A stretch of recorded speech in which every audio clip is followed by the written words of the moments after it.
पसंत आहे मुलगी, पसंत आहे मुलगी।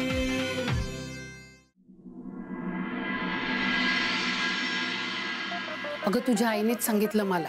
काय? ते मोठे डॉक्टर येणार आहेत उद्या परवा कधीतरी घरी। बाप रे।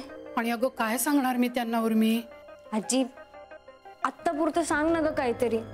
हो अगं पण त्यांनी समजा मला टेस्ट करायला सांगितले तर? आजी थोडाच वेळ अजून, फार नाही। हा उर्मी बाळा तुला माहिती आहे ना मला अजिबात ती हॉस्पिटलची पायरी चढायला आवडत नाही।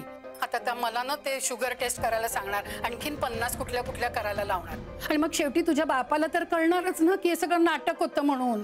आजी आपण कसं थांबवू शकणार त्याला?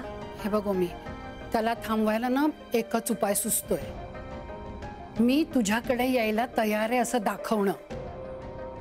म्हणजे मग त्याला पटेल की मला खूप काही झालेलं नाहीये।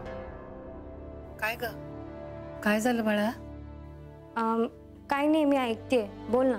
अगं काय झालं माहितीये का, ती कर्मठ आणि बंदुकिरी करणाऱ्या माणसांची ना त्यांनी वैर घेतलंय म्हणून ती हात धुवून याच्या मागे लागलेत। चालूच आहे का अजून? हो ना ग, तुझं म्हणे वैदिक पद्धतीने लग्न झालंय, तू आता मठाधिपतीण झाली आहेस, देवाचं करतेस, व्रतवैकल्य करतेस, आधी स्वतःच्या मुलीला शहाणी करा आणि मग समाजाला शहाणपण शिकवा असं वाटेल ते बोलतायत ग त्याला। आणि ना म्हणूनच त्याला तिथं यायचंय, म्हणजे हे सगळ्या ज्या वावड्या उठलेत ना त्याला पूर्ण विराम द्यायचाय त्याला। म्हणजे तुझं जरी कर्मठ घरामध्ये लग्न झालं तरी तुझी तत्व तू अजून सोडली नाहीयेस, तुझ्या विचारांशी तू पक्की आहेस हे त्यांना दाखवून द्यायचंय। आणि तू तर देवाधर्माचं कशाला करशील, लहानपणापासून तुझ्यावर तर तसे संस्कारच नाहीयेत। म्हणून त्याचं असं म्हणणं आहे की माझ्या मुलीची तिच्या कामावर श्रद्धा आहे आणि ती तेच करेल, ती कर्मकांड करणार नाही। आई झोपलीस का ग? हो हो हो म्हणजे झोपली। ए ओमी तुझा बाबा आलाय, मी जरा नंतर बोलते तुझ्याशी, आता झोपते।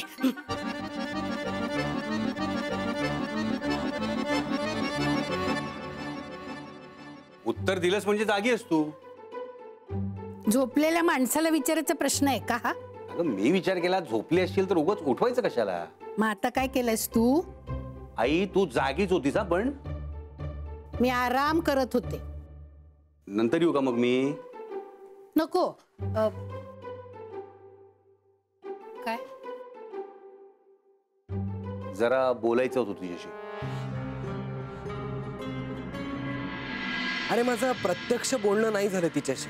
म्हणजे नंदिनीशी? हो पण दादा बोलले। सुनील मला असं वाटतं तुझ्या ज्या काही अटी आहेत त्या तिला मान्य आहेत। पण मुळात मी तिला पसंत आहे का? तसंच वाटतंय ना? पण ती म्हणाली का तसं? अरे मी तेच सांगतोय ना तुला की जेव्हा तिच्याशी बोलणं झालं तेव्हा मी नव्हतो तिथे। सुनील मला असं वाटतं तू तिला एकदा भेट, तिच्याशी बोल आणि तुम्ही दोघं मिळून ठरवा की तुम्ही एकमेकांसाठी योग्य आहात की नाही। माझं काय रे, मला तसं तिच्याबद्दल काही प्रॉब्लेम नाहीये, मुलगी गरीब वाटते, माझं फक्त एकच कन्सर्न आहे माझी आई, आणि तिलाही नंदिनी पसंत आहे। आता आईच्या आजाराचं तुला माहिती आहे ना? हो कॅन्सर ना? तसं किमोथेरपी वगैरे चालू आहे, पण मुळात मला तिला आनंदी ठेवायचं आहे, म्हणजे सून येण्यानं त्रास नको वाढायला, आनंद व्हायला पाहिजे असं मला वाटतं। आणि खरं सांगतो नंदिनीने काय जादू केली तिच्यावर काय माहिती, आणि हीच सून हवी म्हणून अडून बसली आहे। मी तिच्या तब्येतीमुळे फार वाद नाही घालत तिच्याशी। मी समजू शकतो। आईला नंदिनीच्या परिस्थितीचं खूप वाईट वाटतंय, तिला आई वडील नाहीये, माहेरचाही तसा काही आधार नाहीये, आणि आम्हालाही तसे फार नातेवाईक नाहीये। त्या मुलीला खूप माया लावावी असं तिला वाटतं। संगीताला बघते ती नंदिनीमध्ये। पण मग तू पारख कशी करणार? विश्वासावर। विश्वास?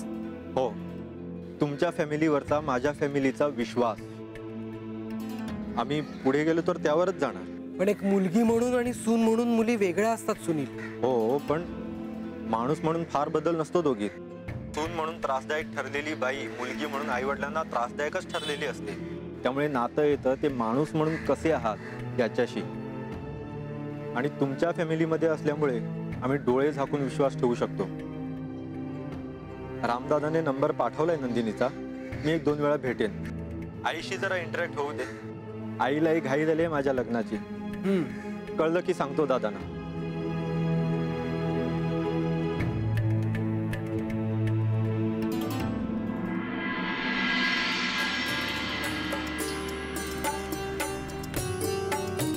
तेव्हा परमेश्वरा, काय एवढा अंत पाहतोयस बाबा. त्या नंदिनीचं लग्न होऊन जाऊ दे एकदाच. गावभर साखर वाटेन मी.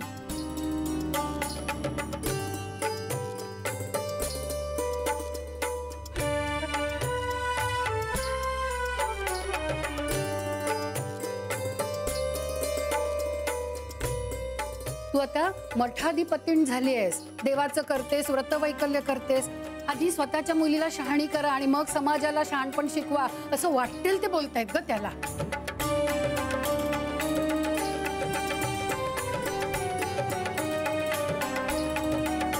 उर्मी, कसल्या विचारात घडलीयस? काही नाही माई, असंच. अगं सवाश नाहीस ना, देवाला हळदी कुंकू वाहा आणि नमस्कार कर.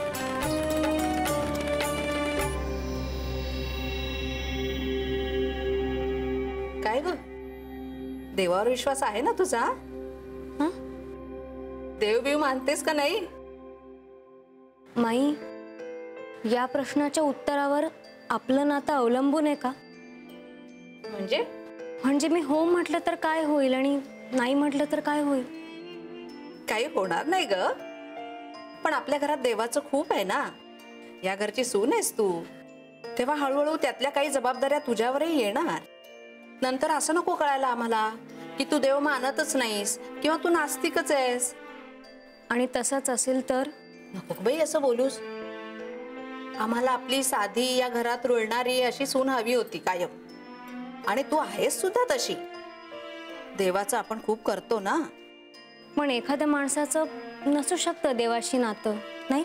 ज्याचं देवाशी नातं नाही त्याचं आमच्याशी नातं जुळणं कठीणच आहे ग बाई.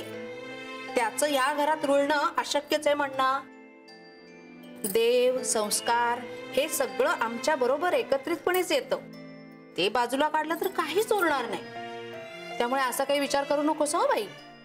देव असतो आणि तो आहे म्हणून आपण आहोत, आणि आपण एकत्र आहोत हे लक्षात ठेव. आपल्या शास्त्रात देवाला निर्गुण आणि निराकार म्हटलंय ना? हो, पण आपण एवढे संत पदाला कुठे पोहोचलो? आपल्याला पूजेला बाई मूर्ती लागतेच. पण माझी पूजा करा असं देव कुठे सांगतो आपल्याला माई? उर्मी बाळा, असं काही बोलू नकोस हं. वासूचे हे सगळे असेच विचार आहेत, आणि म्हणूनच मी नेहमी वासू आणि यांच्यामध्ये कात्रीत सापडते. यांनाही असलं काही चालत नाही हं. मोठा वाद होईल बाई घरात. वासूलाच मी कसं काय थांबवलंय ते माझं मलाच माहित. तर वासू असा विचार करतो म्हणून तू लगेच त्याची री नकोय ओढायला. बाई माणसानं कसं कर्म धर्म सगळं सांभाळून असावं. आता कुमुदचं बघतेस ना, उद्या वासू मठाधिपती झाला ना की देवा धर्माचं सगळं तुझ्यावरच येणार आहे. तर असं काही मनात आणू नकोस बाई.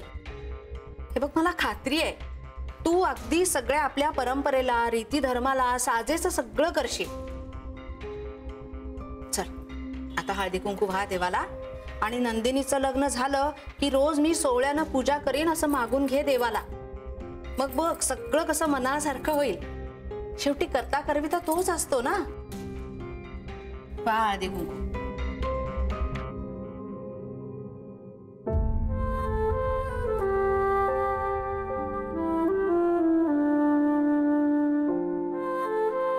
आता मला हळद कुंकूला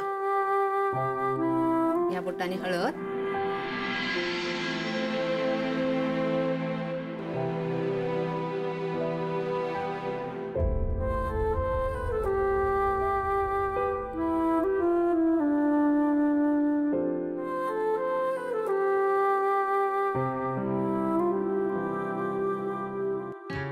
अरे एवढं काही झालेलं नाहीये रे मला.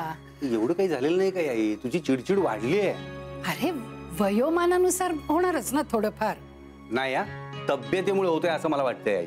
नाही अरे, आता बरी आहे मी. आई पण ते डॉक्टरांना ठरवू दे ना. अरे आठवड्याभरात बरी होईन मी ठणठणीत. हो, उर्मी गेल्यापासून ना तू हेच सांगतेस सगळ्यांना आई. नाही अरे, आता नक्की. आई तू डॉक्टरांना का टाळतेस? अरे मला माझ्या तब्येतीचं कळतं ना. अगं पण तू डॉक्टर आहेस का? नाही पण अरे असं खूप काही होत असेल तर आतून कळतं ना आपलं आपल्याला. कधी कधी ना आई आपलं आपल्याला सुद्धा कळत नाही, त्यामुळे उगाच उपचार करायला उशीर कशाला करायचा आपण. मग 2-3 आठवडे वाट बघू आपण. 2-3 आठवडे नाही हा, मी 2-3 दिवस सुद्धा थांबायला तयार नाहीये. अरे हॉस्पिटल पर्यंत जायची ताकद नाही रे माझ्यात. आई त्याची काही गरज नाहीये. म्हणजे डॉक्टरांनाच घरी बोलावलंय मी. पण अरे त्यांनी टेस्ट सांगितल्या तर हॉस्पिटल पर्यंत जावंच लागेल ना, म्हणजे घरी तर करता येत नाही ते. तर आई लॅब वाला सुद्धा डॉक्टरांच्या बरोबर असणार आहे. कशाला? ते बघ परत चिडलीस. अगं कशाला म्हणजे काय, लॅब वाला तुझे ते ब्लड सॅम्पल घेईल, बाकी सगळं घेईल आणि तुला गरज वाटली ना तर पुन्हा घरी येईल तो. काही टेन्शन नाही आई त्याचं. हा पण आता ना मला तुझ्या आजारपणाचा छडा हा लावायलाच पाहिजे. लोक म्हणतात आई तिकडे अंथरुणावर आडवी पडलीये आणि मी हातावर हात धरून बसलोय. अरे हातावरात कुठे, तू प्रयत्न तर करतोयस, औषधं चालू आहेत. नाही मला आता प्रयत्न नकोयत आई, मला आता कृती हवी आहे. विद्याधर बाळा ऐक ना माझं जरा. आई आता तू ऐक माझं. परवा डॉक्टर येतील, ते चेक करतील आणि ते सांगतील ना तसंच करायचंय आपण. हा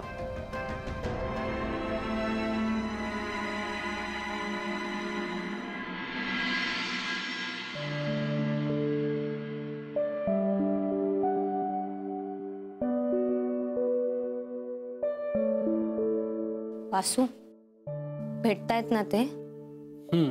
मी एवढा का विचार करतोयस? त्या सुनीलची आई आजारी आहे माहिती आहे ना तुला? हो. आणि त्यांना आवडली आहे नंदिनी. बोललास तू. आणि आपल्या फॅमिलीवर विश्वास ठेवून पुढे जाणार आहेत ते. वासू आपण आपल्या परीने जे काही करू शकत होतो ना ते सगळं केलं आपण.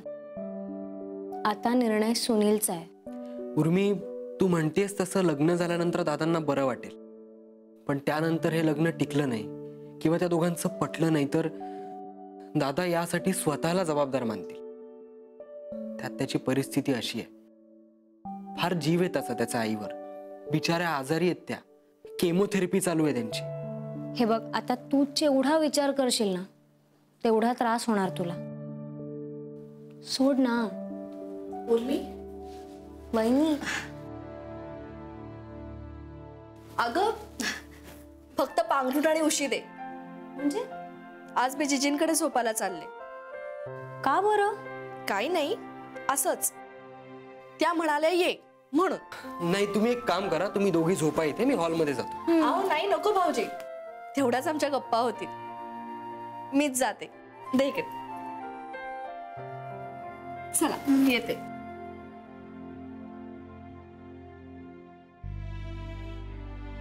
किती ऑकवर्ड वाटत असेल ना रे त्यांना. वासू रामदादांचा राग कधी जाणार? या नंदिनीचं कारस्थान जेव्हा उघड होईल तेव्हा.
आनंदनाथ महाराज की जय. जय.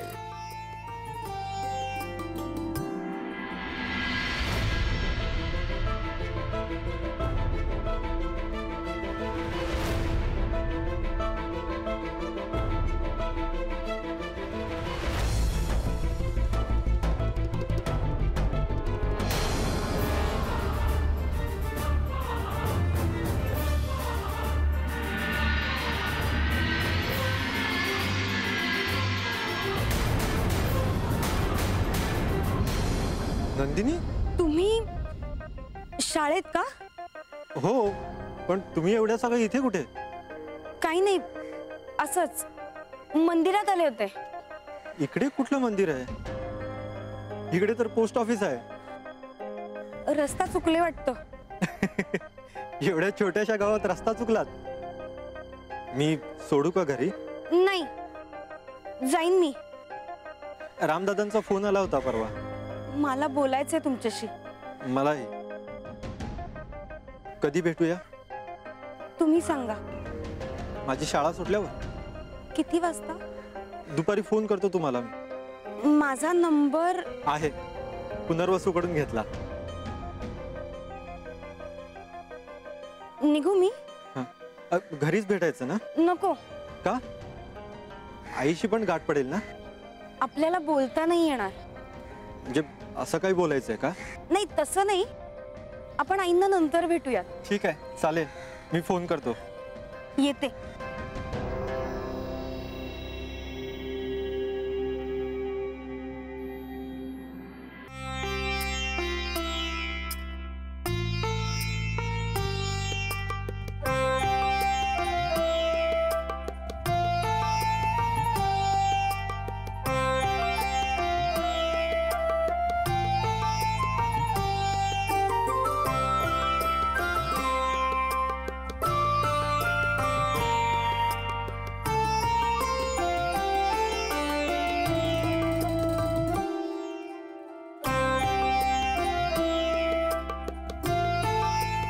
अगं उर्मी, ये ना ये. तुलाच बोलवायचा विचार करत होते. का हो माई? अगं म्हटलं पूजा अर्चेचं हळूहळू तुला सांगून ठेवावं सगळं. म्हणजे माझ्या माघारी तुलाच सगळं सांभाळायचंय ना. असं का बोलताय माई? बरं, मी हयात असतानाच तुला सगळं सांभाळायचंय असं म्हणूया. मठाधिपतीण झालीस की घरचे देव तुझ्याच ताब्यात देणार आहे. घरचं सगळं देवदेव तुलाच बघायचंय. म्हणजे मी सांगायला असेलच ग, पण तुला हळूहळू माहिती व्हायला हवी ना सगळी. आपण देवपूजा झाली ना की लगेच तुळशीची पूजा करतो. आणि तुळशीला उदबत्ती लावायला विसरायचं नाही. आणि देवपूजेचं पाणी असतं ते येऊन तुळशीला घालायचं. उद्यापासून घे बाई एक एक जबाबदारी. यांनाही जरा बरं वाटेल आणि माझाही भार हलका होईल. करशील ना उद्यापासून तुळशीची पूजा? हो. मग देवपूजेचं तुला शिकवीन सगळं हळूहळू. देवपूजा हे किंवा रामचंद्रच करतात, पण पूजेची सगळी नीट तयारी करणं, त्यांना हवी ती वस्तू हाताशी देणं, हेच मोठं काम असतं बाई. हे तर एक एक तास पूजा करतात. आणि पूजा करताना पठण चालू असतं त्यांचं.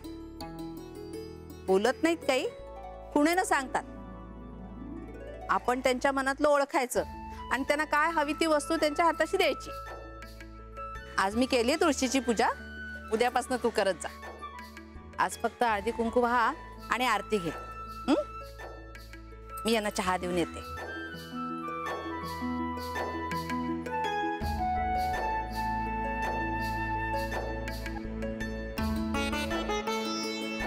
आणि पंत सचिवांची सून आहेस तू. पूजा अर्चा करताना दोन्ही खांद्यांवरनं पदर हवा. आपल्या घरची पद्धत आहे ती.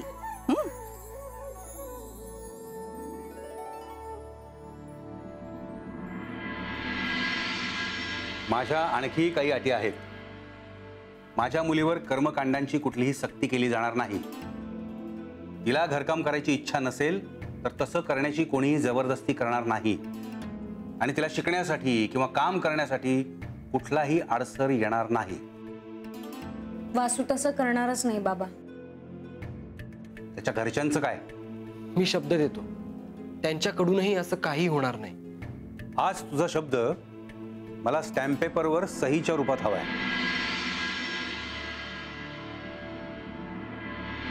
त्याचे वडील मठ चालवतात, आनंदनाथ महाराजांचा मठ. म्हणजे पूजा अर्चा, चालीरीती, परंपरा, उपास तापास, नवस या सगळ्याच्या पलीकडे काहीतरी जग असतं हे या लोकांच्या गावीच नाहीये. म्हणजे या काळात सोवळं ओवळं मानणारं एक अत्यंत धार्मिक कुटुंब आहे ते. बाबा अगं म्हणजे आता घरातच मठ आहे म्हटल्यानंतर सगळेजण दिवसभर पूजा अर्चा करत बसलेले असतात. उठता बसता आपलं हरिओम असं म्हणतात. 15व्या 16व्या शतकातल्या एका घरात जाऊन आलो असं वाटलं मला तिथे जाऊन. बाबा अरे काय बोलतोयस तू? नाही विश्वास बसत आहे ना तुझा? उर्मी अगं मलाही खूप खूप धक्का बसला होता हे सगळं बघून. तुला वाटतंय ना तसं नाहीये ते घर.